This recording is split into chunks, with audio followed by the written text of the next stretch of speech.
Сәлеметсіздер ме, құрметті өнерсүйер қауым. Невзоровтар отбасы атындағы бейнелеу өнері музейі қала тұрғындарына арнап кезекті тамаша көрмесін ұсынады. Еліміздің мәдени саласында өнегелі өнеріміздің баға жетпес құндылықтары жыл өткен сайын толығып, елеулі деп ескерілген ескіліктің көздері жаңаша форматта жаңғырып, өзекті деп танылғандары халық қазынасының киелі мұрасы ретінде атаулы күндері күнтізбесінен орын алып келеді. Ұлы даламыздың ғасырлар бойғы мұң-зарына, қуанышы мен көңіл күйіне куә болып, ерлігімен рухы әуелеген қазақ даласының қоңыр сарыны, ұлтымыздың қобызы мен домбырасы аспаптарының үнімен ғана осы күнге дейін жеткендігін дәстүрлі ән күйлерімізден білеміз. Осындай талғампаз халқымыздың баға жетпес құнды деректері, бай мұрасы, соның бірі киелі домбырамыз. 2018 жылдан елбасымыздың қолдауымен өнеріміздің сарқылмас сарқытының бірі болып табылған ұлттық домбыра аспабы қазіргі таңда ұлттық код, ұлттық брендтер қатарына енгізіліп, мәртебесін биікке көтеру жолында еліміздің түкпір-түкпірінде біраз мәдени шаралар қолға алынуда. 50 жылда ел жаңа демекші, биыл тәуелсіздігімізге 30 жыл. Айтулы мерейтой қарсаңында Семей қаласының Невзоровтар бейнелеу өнері музейі Шығыс Қазақстан аймақ шеберлері арасында біраз жылдардан өткізіп келе жатқан Қазақ қолөнері мерекесі атты 6-шы кезекті фестивалін, қолөнердің мүлдем басқа қырынан құралған ерекше көрме конкурсының есігін ашты.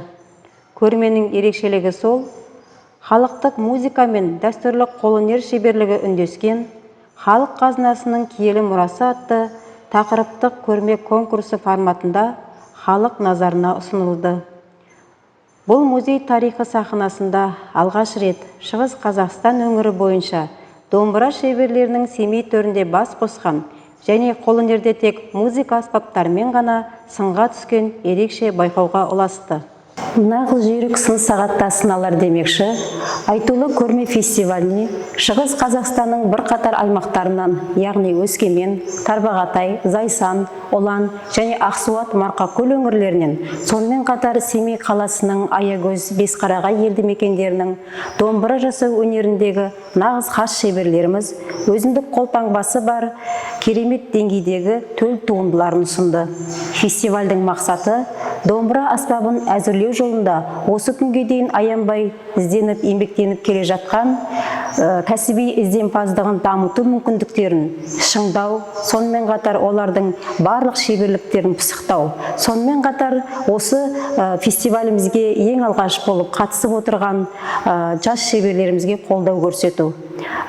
Және осы фестиваль төңірегінде шеберлермен тәжірибе алмасуға мүмкіндік жасау болып табылады. Шығыс өңірі аймақ шеберлерінің ортасын кеңейтіп, мәртебелі құндылықтарымызды түгелдеп, оны ұрпақ сабақтастығы үшін сақтау жолында музей тарапынан ұйымдастырылып отырған бұл игі шараға Семей әкімдігі басқармасынан, жергілікті рухани жаңғыру кеңсесінен және Алматы қаласынан арнайы келушілер фестиваліміздің құрметті қонақтарына айналды.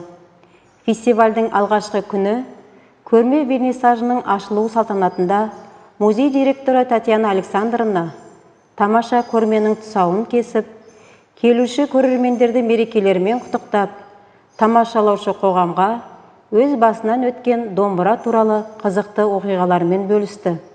Дорогие друзья, знающие люди говорят, что домбыра – это уникальный пример и образец музыкального совершенства инструмента. А чувствующие люди говорят, что домбыра – это душа казахского народа. А мы, музейные работники, знаем, что домбыра – это произведение искусства.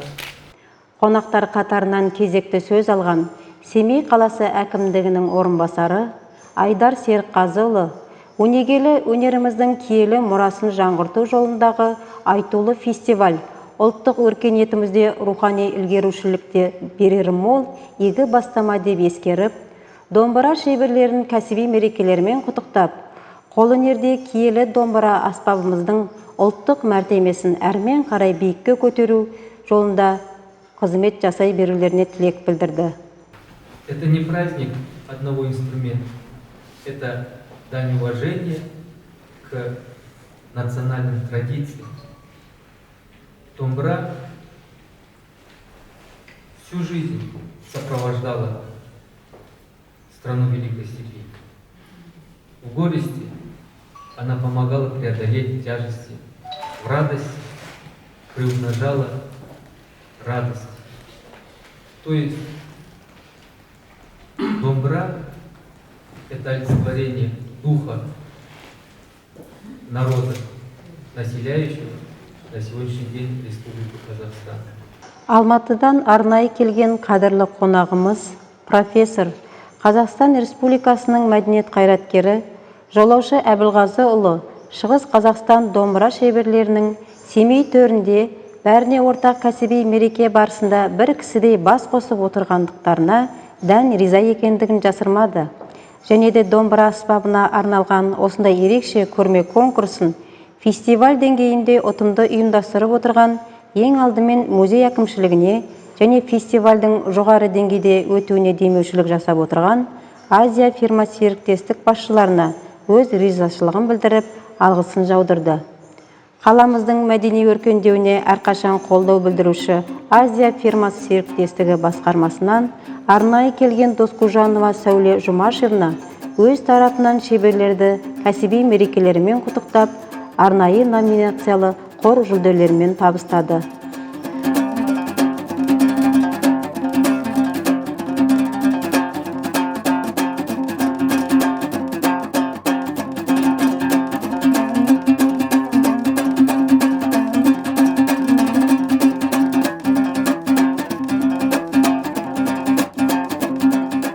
Нағыз қазақ қазақ емес, нағыз қазақ домбыра дегендей, шара барысында фестиваль көркін кіргізіп, келуші көрермендерге дәстүрлі күй қазыналарынан тартулар жасап, керемет көңіл күй сыйлаған Ақсуат мәдениет үйінің бабалар сазы этнофольклорлы ансамблі халықтың ыстық ықыласына бөленді. Өнегелі өнердің бір жұрнағы іспетті зайсандық жыршы Мұратхан Домбаевтың өз қолымен арнайы әзірлеген ортеке ойнату домбырасы жасалу технологиясының күрделілігі мен шара барысында халық қызығушылығын туғызды. Қалақ пішінді домбыраның көмейінен шыққан күмбірлі күйлер домбыра үстінде орнатылған қос бірдей текелерге жан бітірердей тап бір сиқырлы көріністе әсер қалдырды. Бір сөзбен айтқанда, домбыра авторы Мұратхан Рафикұлының фестиваль барысында орындаған ортеке күйлері тыңдаушы аудиторияға рухани азық сыйлап, халық көңілінен шыға білді. Жалпы еліміздің түкпір-түкпірінде тойланып жүрген республикалық үкілі домбыра, алтын домбыра атты аспаптар конкурстарынан бұл көрме фестивалінің айырмашылығы сол, мұнда аспаптар бір немесе бірнеше күнге емес, бір ай көлемінде олардың дыбыстық акустикасынан бөлек аспап жасаудағы шеберлеріміздің шығармашылығы мен ізденісі және кәсіби талқанбаздықтарына сынға түскен ерекше көрме ретінде халық назарына ұсынылды.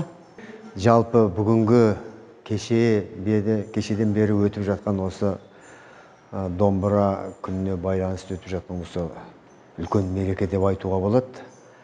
Халық қазынасының мерекесі. Сондықтан осы арнайы домбыраға арналып отырған осы мерекеге өте үлкен баға беруге болады деп ойлаймын.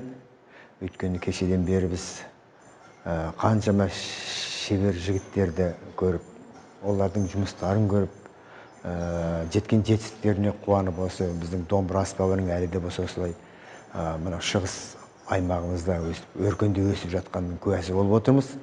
Бұған жеке басым менің өте қуаныштымын.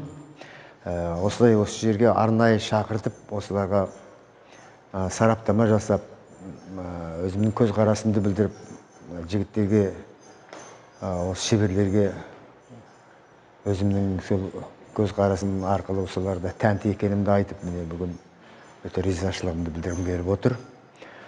Жалпы мынау фестиваль деп айтуға болады, үлкен осы мереке өте жақсы, жоғары деңгейде өтті. Енді бұған әсіресе осы Невзоровтар отбасы музейінің директоріне Татьяна ханымға өте көп ризалығымды айтқым келеді. Сонымен қатар осы шараны басы қасында жүріп, ұйымдастырып жүрген Әлия ханымға өте көп рахмет айтқым келеді. Осы кісілердің арқасында міне осындай керемет дүние өтіп жатыр. Осы көрме барысында мына аспаптардың жасалуы, олардың мына халыққа деген біздің өзінің пайдасына жарауы, және де осы аспаптарымыздың осы шеберлердің қолынан шыққан дүниелерінің өзінің әсемдігіменен, өзінің дизайнының әдемілігіменен, әуендігіменен, тағы сол сияқты бір критерийлер көп қой. Сол сияқты жақсы бір көңілде әдемі бір әсер қалдыратын осы үлкен бір жақсы бір көрме болып отыр. Бұл енді халықтың игілігіне жарап жатса, ол не деген керемет дүние. Ал енді осы көрменің өзі мынау бір ай көлемінде тұрады екен осы жерде. Бұл да өте үлкен жақсы ойластырылған дүние. Өйткені бір күннің ішінде ғана көріп кете қоятын нәрсе емес. Сондықтан бұл аспаптарды көріп, халық осы аспаптардың тұсынуын, олардың акустикалық деңгейін, тағы да сол сияқтылармен байқап көреді. Қандай аспаптар бар екен, содан кейін осы біздің шығыс өңірінде қаншама шеберлер бар екен, соларды танып біліп, солар арқылы өздерін көзет. Мысалы, әр жерде шеберлерді іздеп, көбінде үлкен аспаптарды іздеу үшін Алматыға барып жатады. Не болмаса үлкен Астанаға барып жатады деген сияқты. Бірақ өзіміздің мына шығыстың ішінде де осыншама біздің қаншама мықты шеберлеріміз бар екеніне көзіміз жетіп отыр. Сондықтан алысқа бармай, осы шеберлеріміздің де жасап жүрген аспаптарын осындағы үлкен өнер колледждерінде, тағы басқа да үлкен ұйымдарда осы домбыраға қатысты. Солар да осы жерден өздерінің тапсырысын беріп алуға болатындай, міне шеберлерді елі, халқы танып жатыр. Бұл өте үлкен жұмыс деп ойлаймын. Енді жалпы болашақта осы Невзоровтар отбасы музейіне үлкен шығармашылық табыс тілеймін. Осы жерде көптеген мына игі шаралар, мәдени шаралар өтіп жатады екен. Соған мен өте көріп, қуанып, тәнті болып отырмын. Жалпы өнеріміз өркендей берсін, осындай игі шараларымыз көбейе берсін. Жақсылықпен үнемі осындай үлкен мәдени шараларда кездесуге Алла нәсіп етсін деймін. Музей экспозиция залы толығымен қамтылған домбыралар көрмесі көрген көзге ой саларлықтай, даламыздың табиғат мінезі мен құбылысынан керемет хабар беретіндей ережеге сәйкес орналастырылған. Экспозиция бір қанатында орналастырылған түрлі пішіндегі домбыралар, жауған жаңбыр тамшылары мен бір бағытқа қалықтай ұшып бара жатқан құстар тізбегін сомдайды. Экспозицияның екінші қанаты жауыннан кейін аспанға көтерілген күн сәулесі тарамдары шеңбер құрып орналастырылғандай. Ал залдың қақ төрінде биікке қалықтаған қыран құстың қос қанаты трапециялық тізбекте тізілген домбыралар шеруін көз алдыңа келеді. Қазақ халқының ертеден келе жатқан сүйкімді қос ішекті музыкалық аспаптары шырша, үйеңкі, қарағай, жаңғақ және қаратал ағаштарынан жасалатындары кең қолданысқа ие. Оларды жасалу технологиясына қарай тұтас ағаштан шабылып жасалатын тұтас домбыра және шанағы құрастырылып жасалатын құрама домбыра болып келетіндігі көпшілігімізге аян. Ал географиялық жатысына қарай жетісу немесе арқа домбыралары деп пішіндік айырмашылықта болатындығы және бар.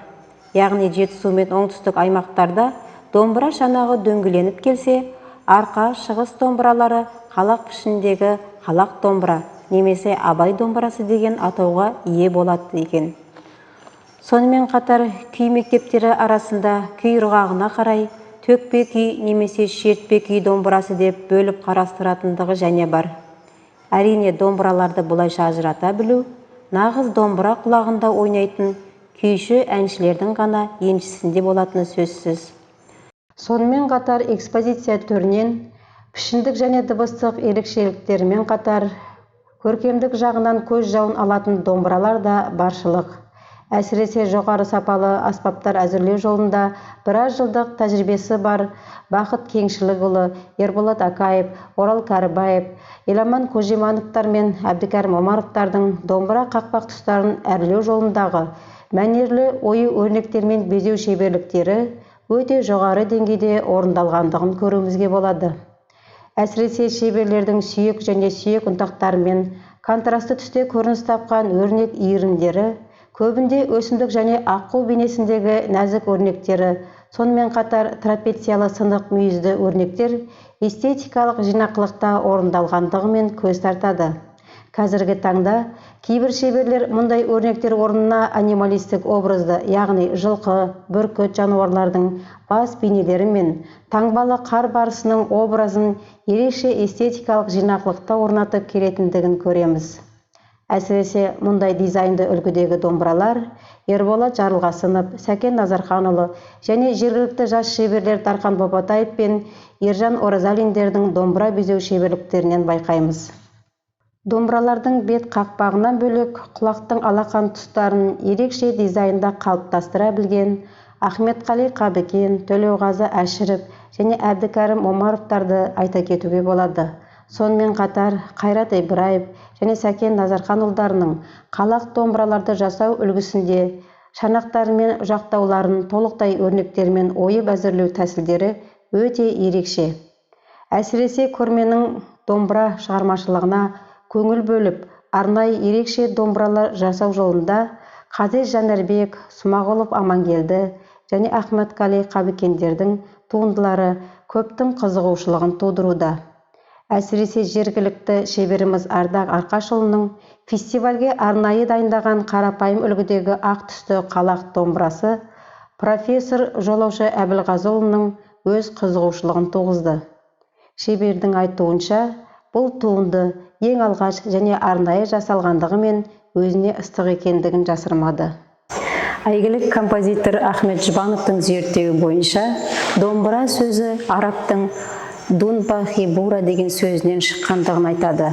Яғни, мұндағы домбыра жасау технологиясында домбыра шанағының қозы құйрық пішінде болып келгендігі сөз болып тұр. Аягөз қаласының кәсіби домбыра шебері Омаров Әбдікәрім ағамыздың қолынан шыққан төл туындыларының арасында өте керемет бүтін ағаштан ойып жасалынған домбырасы бар. Әрине бұл өзіндік жасалу технологиясы басқа домбыраларға қарағанда өте ерекше. Жалпы пішіні өте сұлу, сонымен қатар ою өрнекпен жасалынған тамшы пішінді шағын ғана домбыраның өзі байырғы қазақ халқының домбырасын көзімізге елестетеді. Әрине бұл шебердің өзіндік қол төл туындысы, сонымен қатар осы фестивальға басқа да домбыралардың арасында өте ерекше көрінген сұлу домбыралардың бірі болып есептеледі. Бүгін біз Семей қаласының мына өнердің қара шаңырағы Невзоровтар мұражайында бас қосып жатырмыз. Домбыралардың түрлері жөнінде тоқталсам, ықылым заманнан бұл домбыра түркі дәуірінен келе жатыр. Ең алғашқы сол түркі дәуіріндегі домбыралар, мысалы, басы да тұтас ағаш болып келген, және пішімі өте шағын, сондай кейінгі домбыралар жаңа шіңкілдек соларға келеді. Ал енді дәл қазір кезде Қазақстанның географиялық жағдайына қарай, орналасуына қарай домбыраларды да бөліп жатырмыз енді. Мысалы, батыс домбыралар дейміз, ол жаңа Құрманғазы, Дина апаларымыздың ұстаған, ол мына классикалық үлгідегі қозы құйрық, жаңағы домалақ домбыралар деп бөлеміз. Онан кейін арқа үлгісінде немесе шығыс үлгісіндегі домбыралар бес бұрышты дейміз, немесе қалақ домбыра дейміз, сол үлгіде келеді. Негізгі бөлінетін домбыраның түрлері ол шертпе күйге арналған және төкпе күйге арналған домбыралар. Көп рахмет. Осындай іс-шаралар ары қарай жалғасын таба бере ме деп ойлаймыз. Осылай басымыз қосылып отырса, ары қарай дамытуға өз үлесімізді әр уақытта қосуға тырысамыз. Рахмет. Бірінші, тұтастай шанағын ойып жасалады. Екінші тәсілі құрама домбыра деп айтамыз. Қазір құрама домбыраның үш түрі бар. Жеті құрама ағаштан 9 құрам ағаштан 11 құрам ағаштан жасалады. Екінші, мына домбыраны мына қазақсыз елестету мүмкін емес. Қуанышты күндер көңілімізге қанат бітірген осындай домбыра енді келешекте міне күннен күнге бренд болып келе жатыр. Сан ғасырлық шежіремізді толғап, қуанышын, шерін, тарихсын, мұңын бөлісіп, осы домбыра арқылы міне көрсетіп жатады. Мәңгі жасасын домбырамыз, қазағымыз көркейіп, өркендей берсін. Жаса Қазақстан.